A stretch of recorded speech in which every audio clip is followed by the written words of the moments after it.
Palavra da Verdade, com Hernandes Dias Lopes. 1 Samuel, capítulo 17. Versos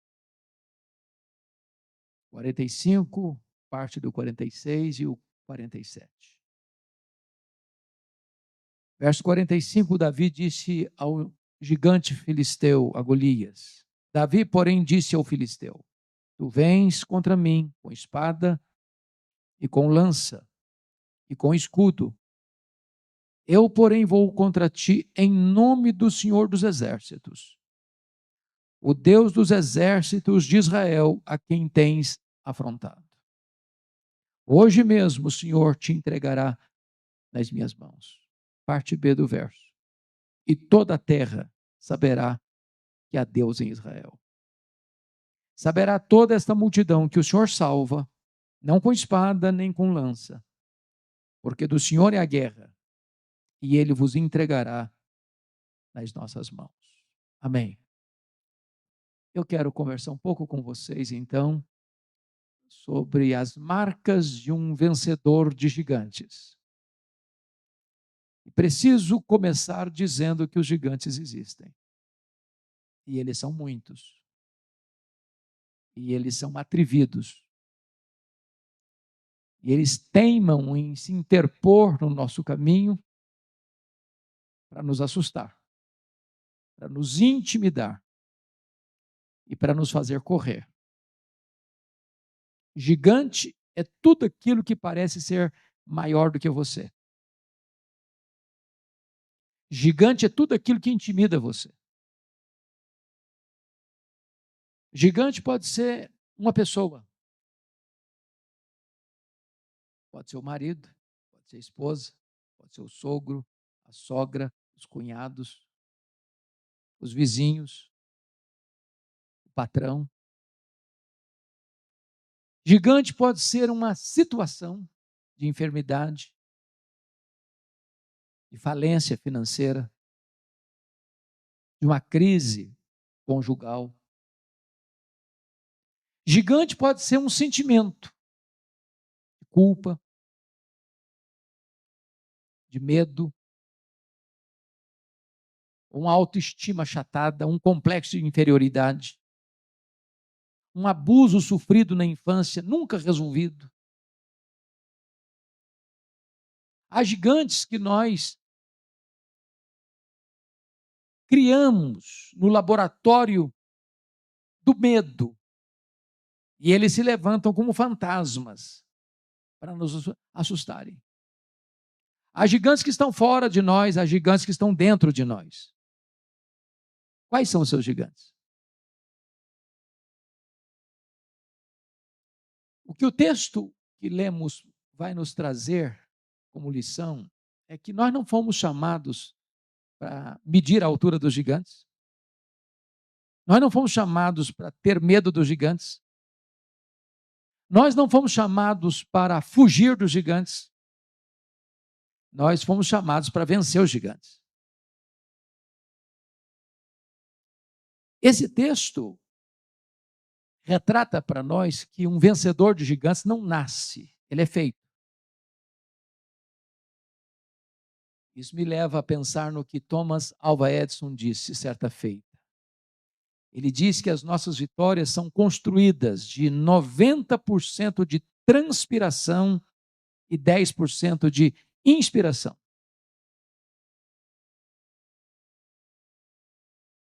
Um vencedor de gigantes é aqueles que são determinados a vencer. Aqueles que não recuam diante da dificuldade. Que não desistem na hora da luta. Há muitos casamentos que acabam porque não houve perseverança. Há muitos conflitos dentro do nosso lar que prosperam e crescem porque nós não agimos com fibra e com perseverança. Esse próprio cientista chamado Thomas Alva Edison passou por uma experiência muito dolorosa quando ele era criança. A escola o devolveu não tinha na época os mesmos direitos que tem hoje para as crianças que são consideradas especiais ou com TDAH e etc e tal. E quando a escola o devolveu, ele perguntou para a mãe dele assim: mamãe, por que a escola me devolveu? E a mãe respondeu: é porque você é inteligente demais, meu filho. Seus coleguinhas não conseguem acompanhar o seu raciocínio. Obrigado, príncipe.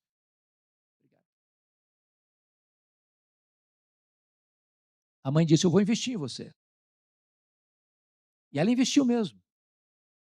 E este homem, chamado Thomas Alva Edison, veio a se tornar um dos maiores cientistas da história da humanidade. Foi ele, inclusive, que inventou a lâmpada elétrica.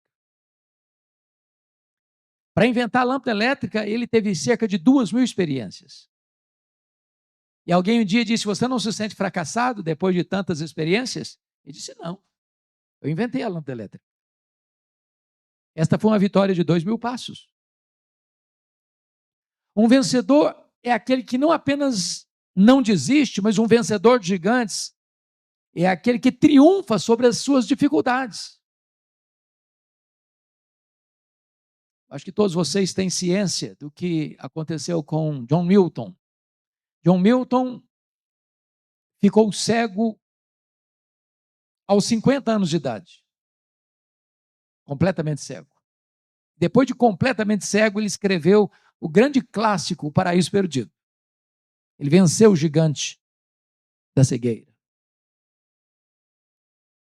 Quando Ludwig van Beethoven estava para nascer, os médicos aconselharam a sua mãe para abortar, porque tinha um problema de formação genética e que havia grande probabilidade do menino nascer com um problema.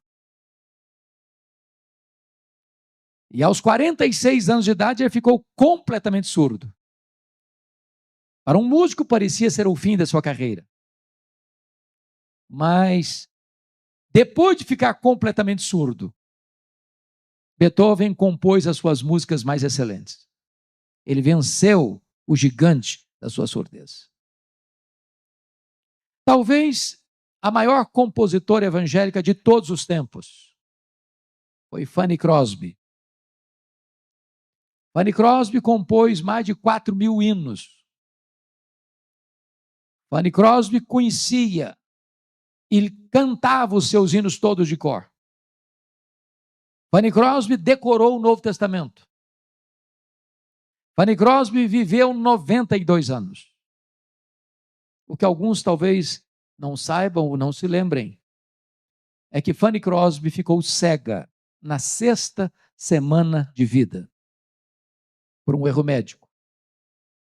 Viveu 92 anos na escuridão.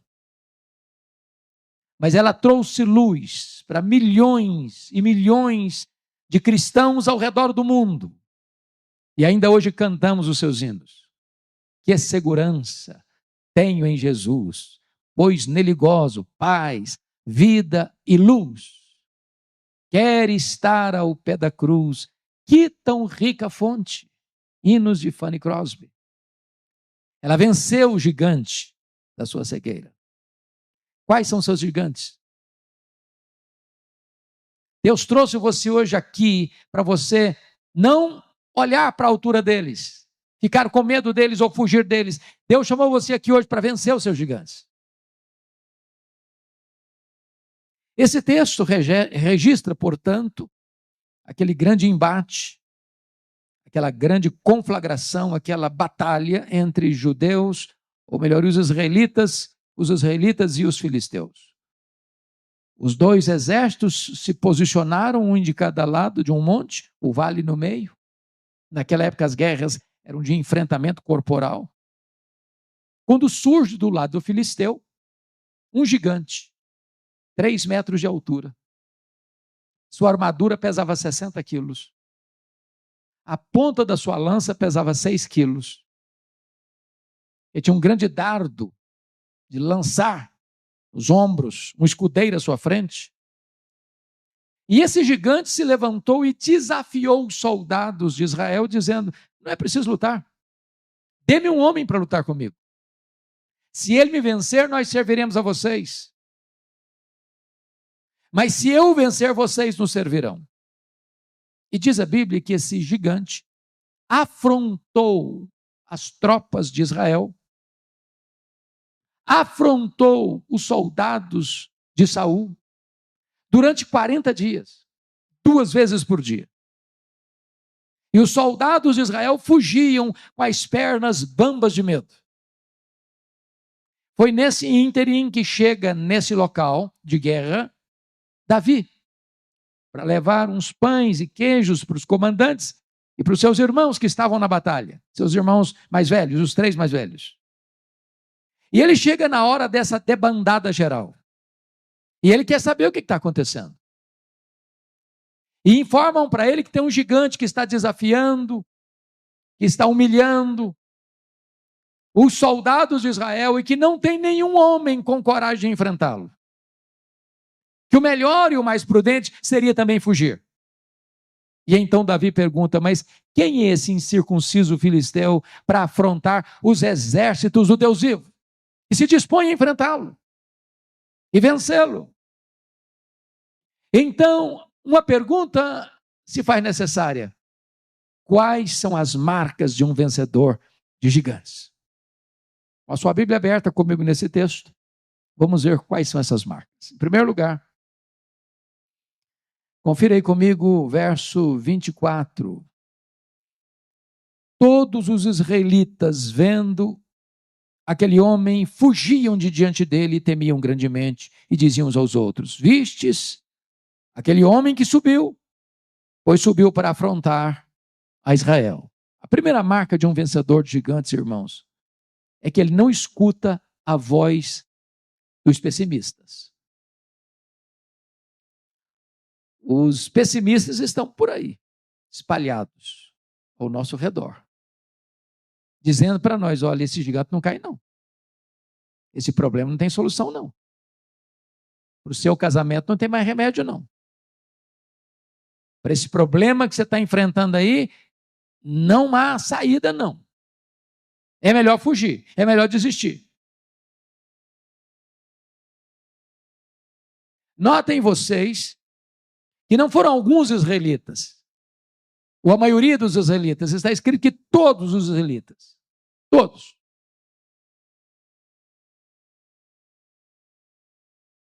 E esse texto nos informa que o que eles passam para Davi é este, olha Davi, não faça a loucura de querer enfrentá-lo.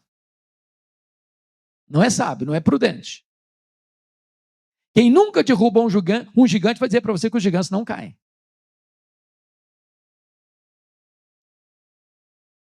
Quantas pessoas que perderam o ânimo, perderam a coragem, perderam a disposição de enfrentar os problemas reais da vida, porque escutaram a voz dos pessimistas, os arautos do caos, os profetas da incredulidade, os embaixadores do pessimismo.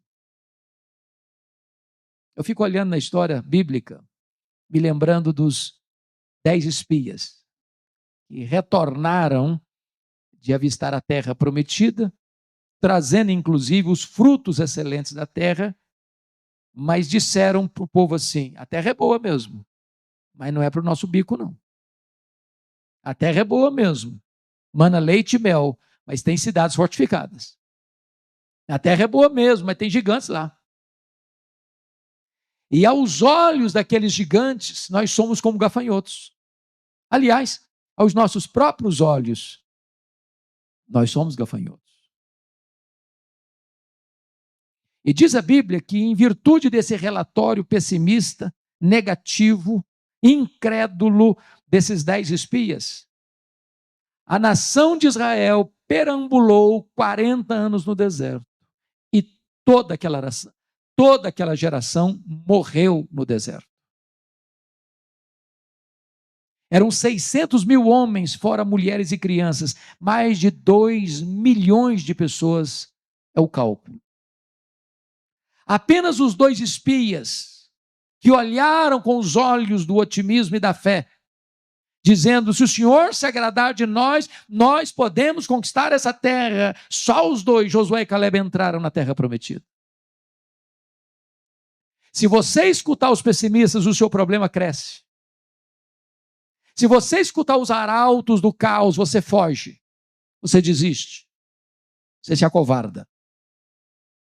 Então a marca de um vencedor é não escutar os arautos do caos, a voz dos pessimistas. Mas vamos ver uma segunda marca de um vencedor de gigantes. Confira aí comigo, por favor, nos versos 14 a 16. Está escrito assim: Davi era o mais moço, só os 3 maiores seguiram Saul. Davi, porém, ia a Saul e voltava para apacentar as ovelhas de seu pai em Belém. Chegava-se, pois, o filisteu pela manhã e à tarde e apresentou-se por 40 dias. A segunda marca de um vencedor de gigantes é que ele não fica olhando para as dificuldades do passado, ele olha para as oportunidades do hoje. Vamos entender isso aqui. Quando Abner, comandante do exército de Saul, foi à casa de Jessé para convocar alguns de seus filhos para a guerra, e isso era um orgulho para uma família israelita, ter um filho seu defendendo a bandeira, a pátria. Abner convoca, escolhe apenas os 3 mais velhos. Davi era muito jovem.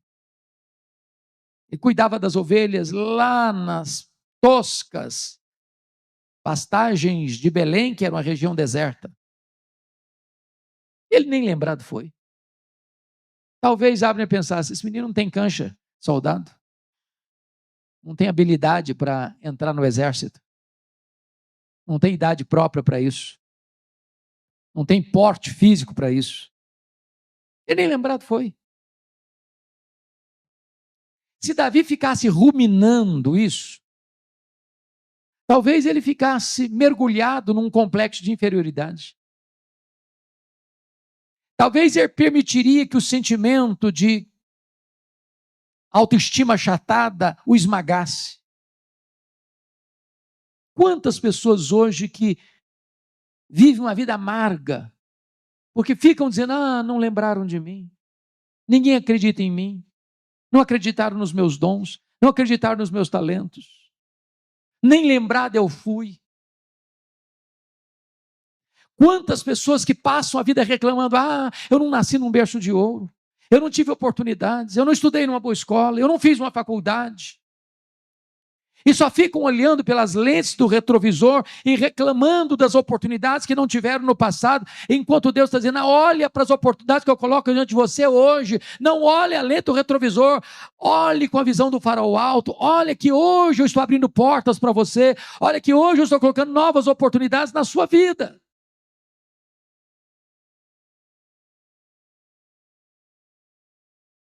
Nota de rodapé. A maioria das pessoas que triunfaram na vida não nasceram em berço de ouro. O único homem que tinha coragem em Israel de enfrentar o gigante, nem lembrado foi. Não importa se os homens não acreditam em você, Deus conhece você. Deus capacita você. Deus levanta você. Deus instrumentaliza você. Eu gosto muito de estudar biografias, porque você às vezes aprende em poucas horas de leitura num livro aquilo que a pessoa levou a vida inteira para aprender. E uma das histórias que mais me impressionam aqui no Brasil é de um menino que nasceu no interior de Minas Gerais, na cidade de Diamantina. O seu pai era caixeiro viajante, a sua mãe era professora pública, e o pai morre quando ele era ainda criança. E sabidamente, o alto salário, brincando um pouco, de professora pública, não dava a chance de encaminhar esse menino para a cidade grande para continuar seus estudos. Então, ele vai para Belo Horizonte, como estudante muito pobre, pela sua inteligência e garra, fez um curso de medicina, e ele era um aluno tão pobre que a cadeira onde ele se assentava durante o seu curso de medicina era um caixote de tomates. Terminou o curso, ganhou bolsa, foi para a Europa, fez especialização na Alemanha, na França, retorna para o Brasil, entra na vida política, teve vitórias esplêndidas no seu estado. E em 1956, ele foi eleito presidente da República Federativa do Brasil. E no dia 21 de abril de 1960, ele inaugurava Brasília, no coração do Cerrado brasileiro, Juscelino Kubitschek. Se ele ficasse olhando as dificuldades que teve no passado, ele jamais teria alçado voos rumo ao futuro. Não olhe as dificuldades do passado. Olhe as oportunidades que Deus coloca diante de você hoje. Terceiro lugar, um vencedor de gigantes. Olha comigo os versos 28 a 30. Ouvindo Eliabe, seu irmão mais velho, falar àqueles homens, acendeu-se-lhe a ira contra Davi e disse: por que desceste aqui? E a quem deixaste aquelas poucas ovelhas no deserto? Bem conheço a tua presunção e a tua maldade. Desceste apenas para ver a peleja. Respondeu Davi: que fiz eu agora? Fiz somente uma pergunta. Desviou-se dele para outro. Falou a mesma coisa. Terceiro lugar, um vencedor de gigantes é aquele que sabe lidar sabiamente e firmemente com seus críticos. Eu sou pastor há 40 anos e eu nunca vi alguém se levantando para fazer algo relevante sem ser criticado. Quem tem medo de críticas não serve a Deus. Quem tem medo de críticas está mais preocupado com o aplauso dos homens do que com a aprovação de Deus. O que é curioso é que há críticas e críticas. Há críticas que são desairosas, desumanas, cruéis até. Elas não têm nenhuma intenção de ajudar você, mas jogar você para o buraco. É aquela pessoa que quer destruir você. Há outras críticas que são boas. É aquela crítica que diz para você assim: olha, você está fazendo isso assim, eu acho que se você fizesse daquele outro modo, você teria um resultado melhor. É ter uma intenção de ajudar você, de botar você para frente, para cima. Mas a crítica que Davi está sofrendo aqui é uma crítica ácida, tóxica. E é curioso que essa crítica não vem de um estranho, vem do seu irmão mais velho, Eliabe. Esse tipo de crítica dói. Então eu vou lhe dizer quando a crítica dói mais. Primeiro, a crítica dói mais quando ela vem daqueles que deviam estar do nosso lado, mas estão contra nós. Se Eliabe era irmão de Davi, sangue de Davi, carne de Davi, ele devia estar do lado de Davi, não contra Davi. Sabe aquele tipo de gente que joga contra o patrimônio? Faz gol contra? Que puxa o freio de mão?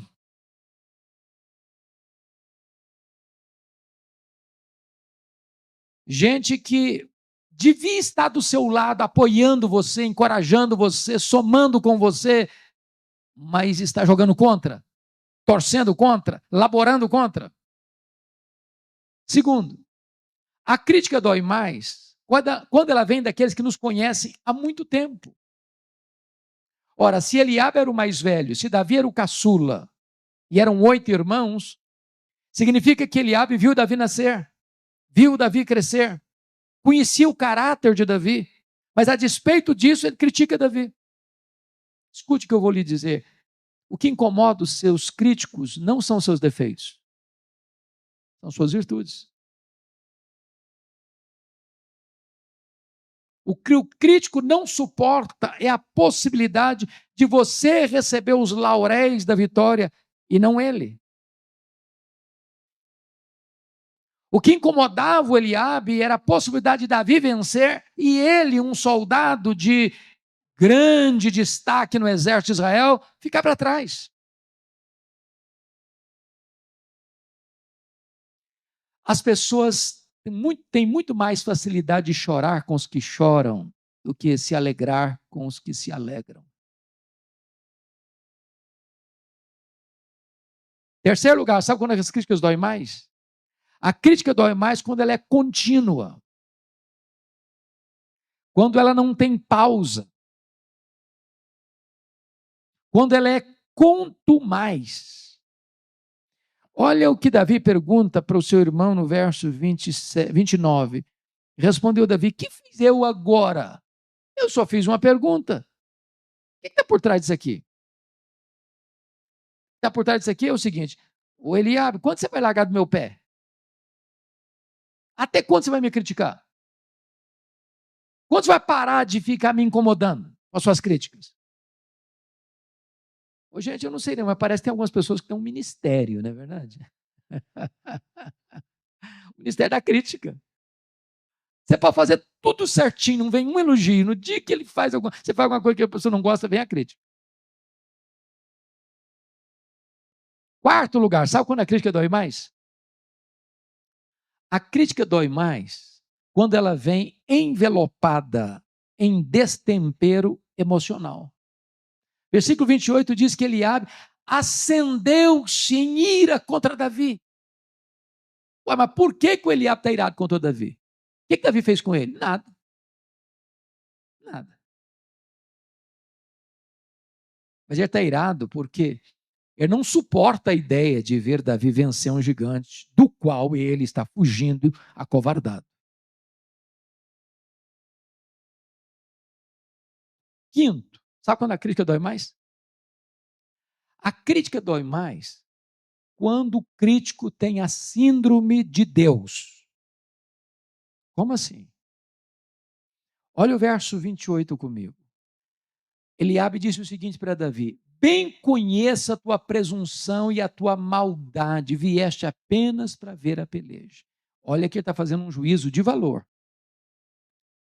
E para dizer que Davi tinha essa atitude que ele denuncia, a presunção e maldade, ele está entrando naquilo que se chama de foro íntimo, que só Deus pode conhecer. Mas o crítico se assenta na cadeira de Deus e julga até seus pensamentos. Ele não julga só suas ações, suas palavras, não. Ele julga até suas intenções. A grande pergunta é se isso tinha algum fundo de verdade. Então eu queria que vocês acompanhassem o meu raciocínio, por favor. Se você voltar ao capítulo anterior, capítulo 16, você vai ler um fato que aconteceu. Deus havia rejeitado Saul como rei, e Deus deu uma ordem ao profeta Samuel ir lá na casa de Jessé para ungir um dos filhos de Jessé como rei de Israel em lugar de Saul. Lá vai o Samuel para a casa do Jessé. O primeiro que ele encontra, o primogênito Eliabe, capa de revista, corpo sarado, cara assim, ganharia todos os títulos pela beleza física e o porte físico. Aí diz a Bíblia que o Samuel logo concluiu: está aí o ungido do Senhor. Deus diz: vai devagar, cara, vai devagar. Só tem verniz aí, só casca. Diz a Bíblia que todos os outros filhos de Samuel passaram, todos os filhos de Jessé passaram diante de Samuel. Deus, não é esse, também não é esse, também não é aquele outro, também não é aquele outro. Acabaram os filhos. Aí o Samuel perguntou: mas não tem mais ninguém? Ah, tem sim, mas é o caçula. Ele está lá cuidando de ovelha, ele é o caçulinha. Tem cancha não. Samuel respondeu: manda chamá-lo, que nós não nos assentaremos à mesa enquanto ele não chegar. Quando chega o Davi esbaforido do campo, talvez cheirando a ovelha, Deus disse para Samuel: esse aí, pode entornar o azeite na cabeça dele, esse é o meu escolhido. Agora, preste atenção na cena. O Abner convoca 3 dos filhos de Samuel, de Jessé, para a guerra. E chega o Jessé e diz assim: Davi, vem cá, meu filho. Pega esses pães aqui, esses queijos. Leva lá para os seus irmãos e para os comandantes. O Davi poderia dizer assim para o seu pai: ô papai, eu acho que o senhor não entendeu nada. O senhor não sabe o que aconteceu aqui em casa, não? O senhor não sabe que eu sou o futuro rei de Israel, não? Não, não, não. O senhor me perdoe, mas esse negócio de ser office boy não dá para mim mais. Esse papel eu não vou ocupar mais, não. O que é isso? E o meu status? E a minha posição? E a minha honra? Onde fica? Se eu chego lá com o embornal cheio de pão e queijo, como é que agora eu me declaro rei? Não, não, não, o senhor chama outro, eu não vou, não. Tem que preservar a minha imagem. Portanto, quando Davi vai àquele acampamento levando pães e queijos, ele não é presunçoso e maldoso como foi acusado pelo seu irmão, não. Ele é humilde, humilde. Ora, o crítico transforma a sua virtude em defeito. Sabem por quê? Porque o crítico não tem coragem de confrontar os seus próprios pecados e erros. Ele transfere os seus problemas para você e critica em você o que ele não consegue criticar nele mesmo.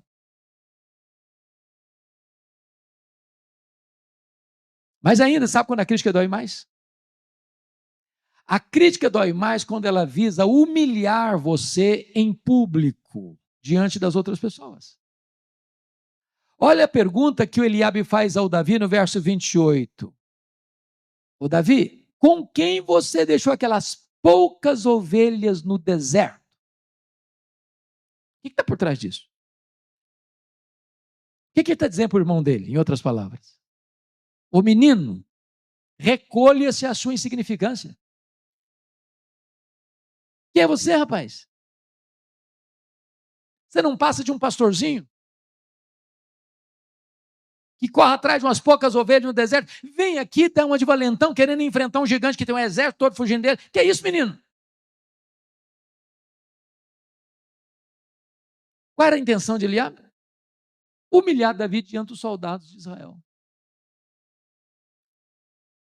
Agora me permita dizer, o que você faz com os críticos? Eu não vou nem pedir para levantar a mão, não, porque eu acho que todo mundo já passou por isso. Já perdeu alguma noite de sono, coração apertado, que alguém falou, machucou você? Alguém já passou por isso? Ou só eu? Eu sei que a sua família é perfeita, nunca houve nada de problema lá, mas já sofreu com isso na sua casa também, na sua família também? Como é que lida com isso? Davi nos dá a pista, nos ensina. Olha o que ele faz no versículo 30. Desviou-se dele para outro. Se você escutar os seus críticos, você perde a alegria, você perde a paz, você perde o apetite, você perde o sono, você perde a saúde, você perde o foco. A única maneira de você lidar com seus críticos é não gastar tempo com eles. Deus não chamou você para discutir com os críticos. Deus não chamou você para perder tempo com os críticos. Deus não chamou você para ficar doente por causa dos críticos. Deus chamou você para vencer os seus gigantes. Então fuja dos críticos e foque naquilo que Deus chamou você para fazer.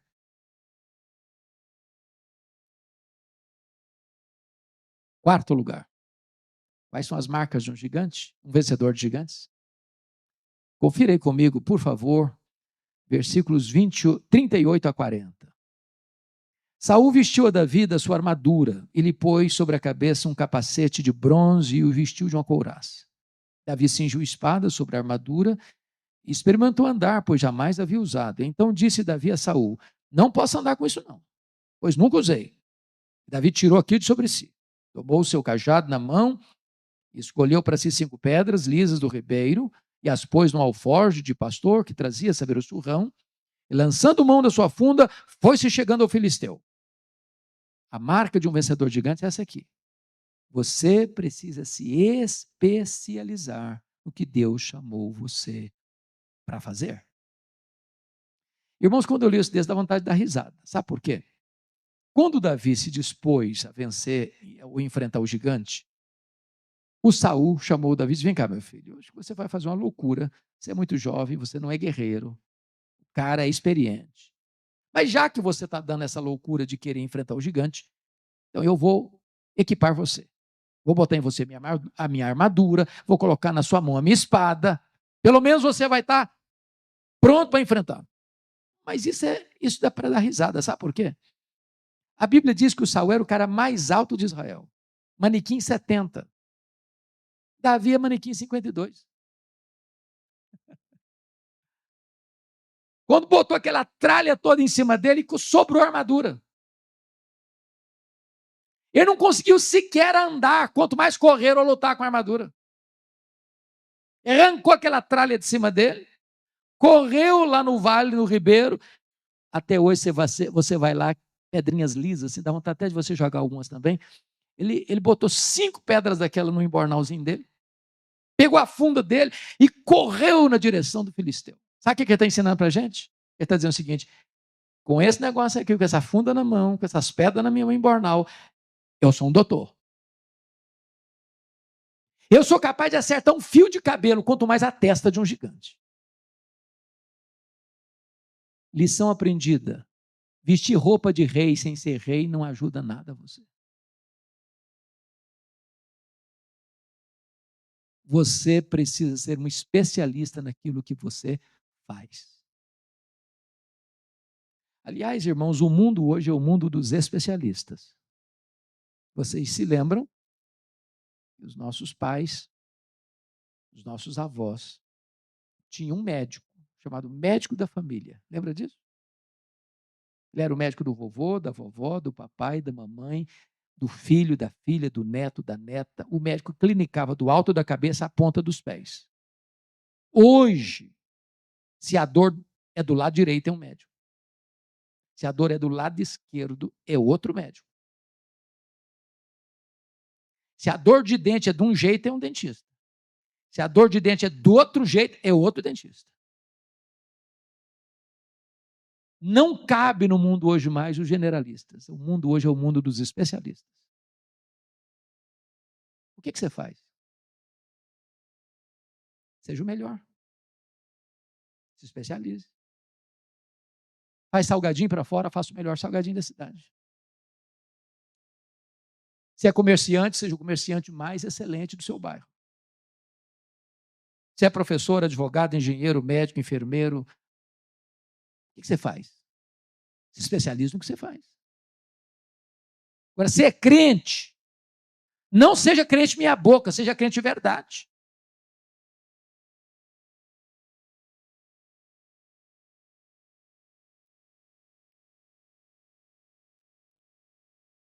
Quinta marca de um vencedor de gigantes. Versículos 45 a 47 foi o que nós lemos, então não vou ler de novo. Um vencedor de gigantes é aquele que atribui a vitória exclusivamente a Deus. Preste atenção nisso. Não basta só coragem, é preciso ter preparo. Coragem sem preparo é loucura. Mas não basta apenas ter coragem e preparo. A vitória vem de Deus. Davi disse para o gigante: você vem contra mim com espada, com escudo, mas eu vou contra você em nome do Senhor dos Exércitos. Para que toda a terra saiba que há Deus em Israel. O Senhor salva, não com espada, não com escudo, porque do Senhor é a guerra. Não queira receber as glórias para você. Não queira receber os aplausos para você. A vitória vem de Deus. É o braço do Todo-Poderoso que dá vitórias a você. Você ora, você jejua, você trabalha, você se esforça, você estuda, você se prepara, você se especializa, mas a vitória vem de Deus. Deus não divide a sua glória com ninguém. Penúltimo lugar. Um vencedor de gigantes. Olha o versículo 48 comigo. Sucedeu que, dispondo-se o filisteu a encontrar-se com Davi, este se apressou, deixando as suas fileiras, correu de encontro ao filisteu. Agora compare o 48 com a metade dele, 24. Todos os israelitas, vendo aquele homem, fugiam de diante dele. Qual a diferença entre Davi e os outros? Enquanto todos fugiam do gigante, Davi correu de encontro ao gigante. Qual o princípio que você aprende aqui? Um vencedor tem pressa para vencer.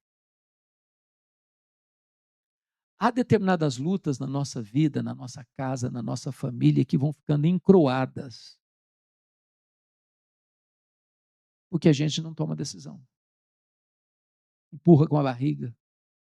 Joga para debaixo do tapete. É aquela conversa, é aquele confronto. É aquela decisão.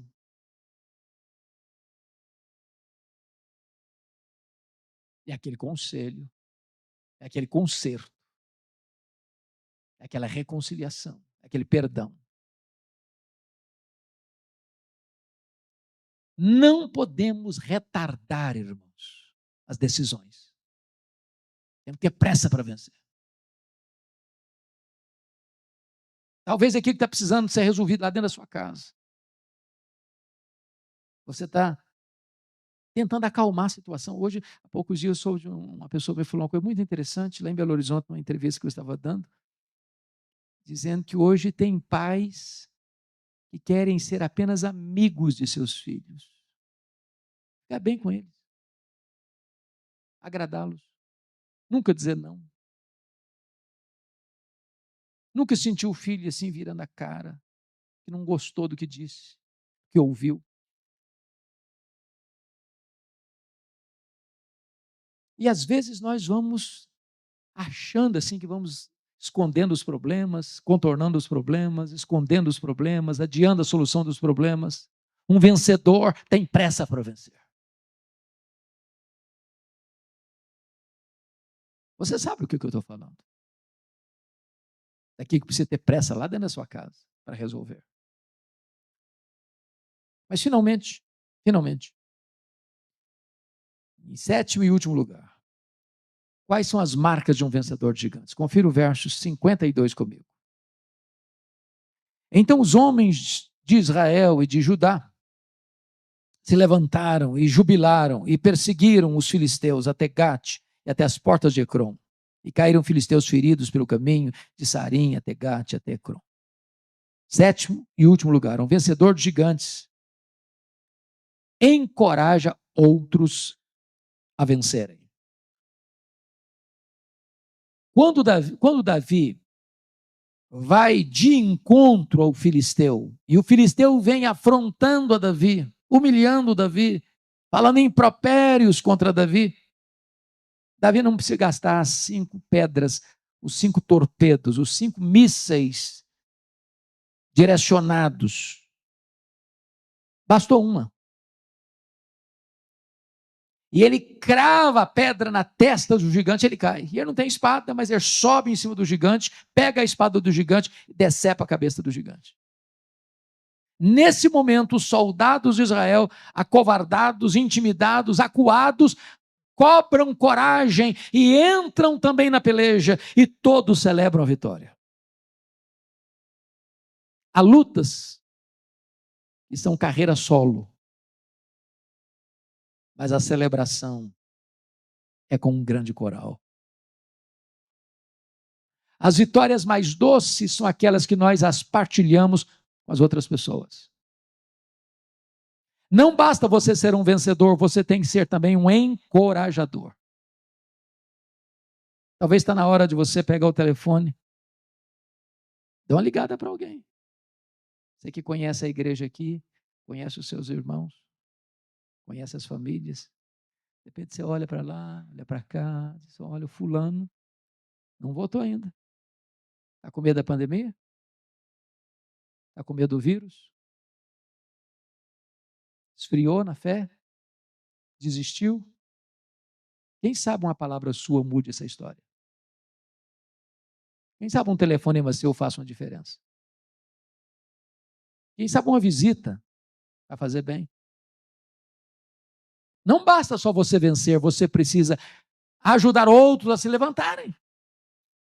Tem gente que está caída, precisando de um braço estendido, de um líder chega lá, vamos embora, vem comigo, vamos para frente, para não. E eu quero concluir trazendo à memória esclarecida de vocês um fato do mundo esportivo. Aconteceu em Seattle, nos Estados Unidos, uma Paralimpíada. Os atletas com deficiências físicas. E a modalidade mais esperada daquela Olimpíada era a corrida das moças no estádio. Estádio lotado, as moças se posicionaram na pista de corrida. Uma delas era forte candidata a ganhar medalha de ouro. E ao sinal da largada, todas começaram a correr na medida das suas forças. Essa candidata ganhou a dianteira e recebeu os aplausos efusivos da multidão. Na última volta, para espanto de toda a multidão que assistia no estádio e mundo afora, perplexa ficou, porque a menina tropeçou e caiu. A multidão transfere os aplausos para a segunda, para que ela avançasse e ganhasse a medalha de ouro. Mas a que vinha em seguida, para espanto da multidão, parou, quebrando o protocolo da Olimpíada, e estendeu a mão à outra que estava no chão e a levantou. Quando ela fez esse gesto, todas as demais que estavam vindo pararam também e todas deram as mãos e quebraram o protocolo da Olimpíada e chegaram juntas na reta de chegada. O estádio entendeu a lição e o mundo todo foi impactado e aplaudiu o gesto delas. Entendendo uma coisa, as vitórias mais doces são aquelas que nós as repartimos e compartilhamos com as outras pessoas. O mesmo Deus de Davi está aqui hoje. E há muitos que talvez temeram tantos gigantes, são tantos gigantes. É o gigante do vírus, é o gigante da quebradeira econômica para tanta gente. É o gigante dos efeitos dolorosos nas famílias, luto, enfermidades. É o gigante da guerra, que não atinge apenas 2 nações do leste europeu, mas o mundo todo. Quais são os seus gigantes? Hoje, Deus trouxe você aqui para que você se levante, para que você lute, para que você confie em Deus, para que você vença, para que você ajude outros a vencerem. Feche os seus olhos por um momento. Curva a sua fronte. Converse com Deus.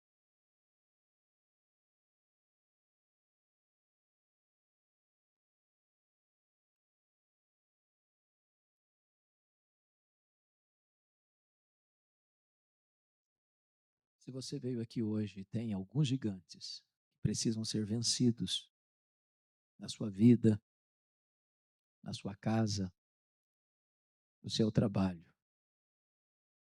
eu quero orar por você. E se você é essa pessoa, eu queria que você ficasse em pé onde você está, para orar em seu favor nesse momento.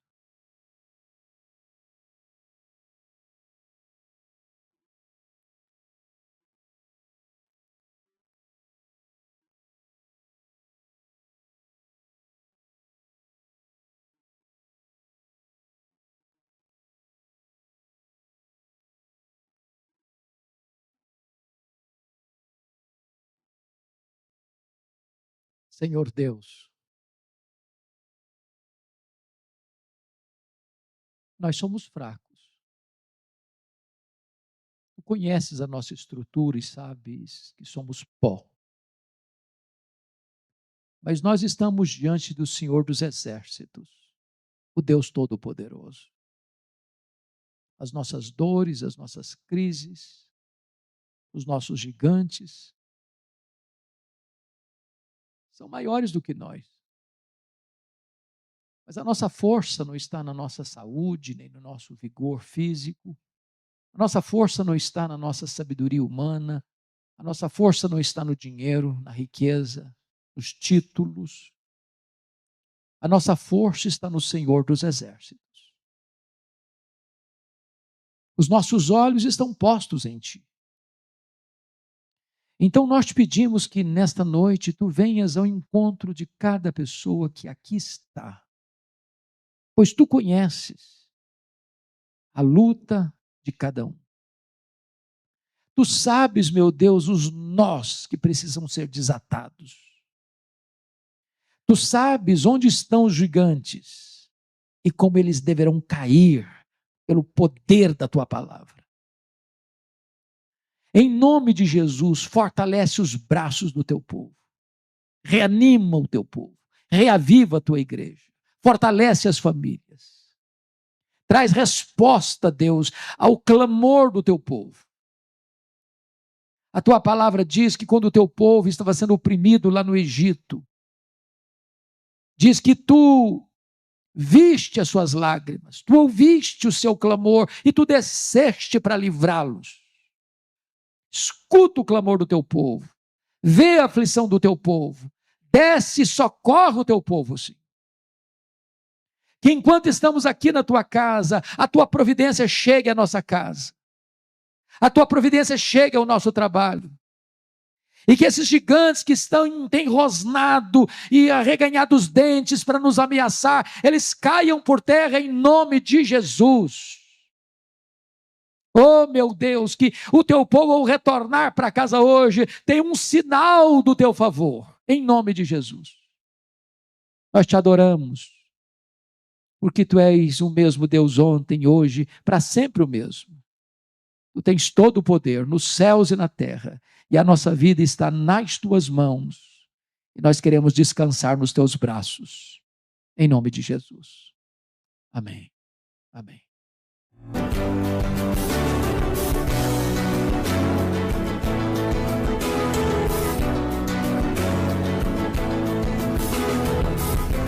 Palavra da Verdade, com Hernandes Dias Lopes.